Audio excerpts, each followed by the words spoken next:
I can't really name anyone that has so much integrity as she does to the things that she's accomplishing. It's pretty amazing.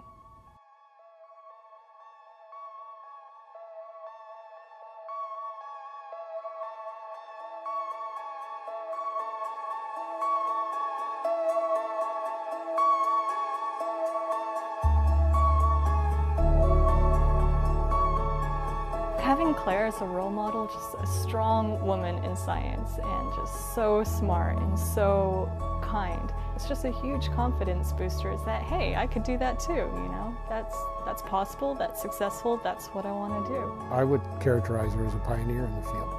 The amount and quality of the work she's put out is second to none.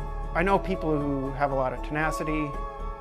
I know people that have integrity, but it's rare that people have both together in that, you know, that combination that Claire does. Every morning, Dr. Claire Parkinson gets up before sunrise and runs 2 miles to work.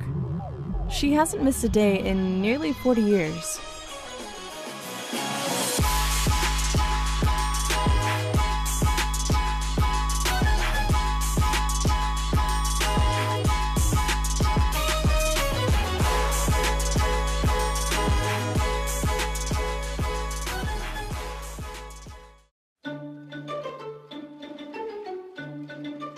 To know the evolution of sea ice and how we observe it from space is to know Claire. This year, she's celebrating 40 years at NASA. When I arrived at Goddard, which was in July of 1978, it was an incredibly exciting period here. Satellites were pretty new, but a lot of data had been collected. NASA scientists were inundated with information, and Claire was in a cohort looking at sea ice, trying to make sense of a jumble of very raw, very new data. It was around that time that Claire and her team, at the time led by Dr. Jay Zwally, created the principal sea ice record that we use today. How does something like that record help you do your job? Oh, that record is fundamental to understanding sea ice. So without it, we wouldn't know how rapidly it's changing.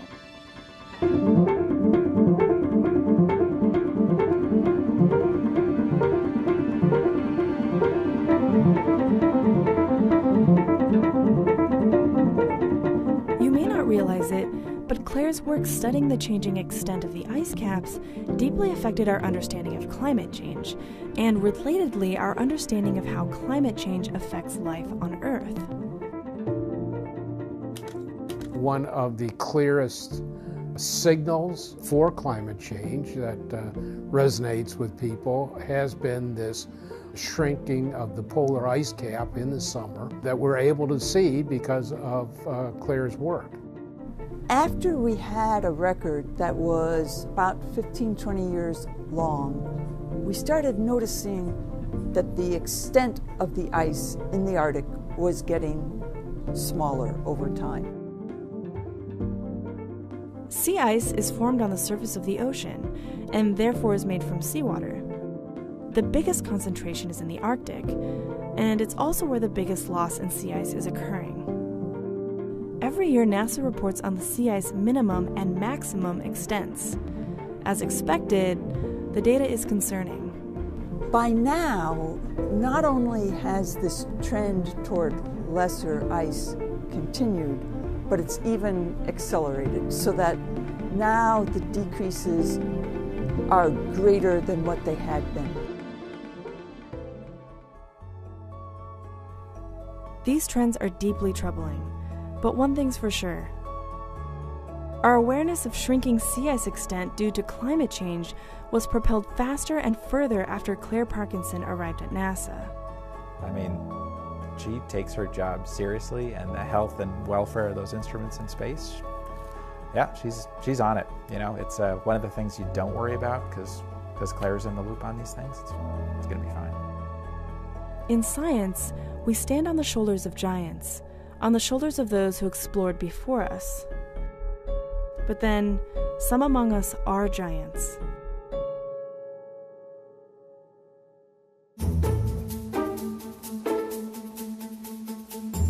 For us scientists, it's incredibly exciting to be studying these glaciers and ice sheets right now because they're doing something that hasn't happened in thousands of years.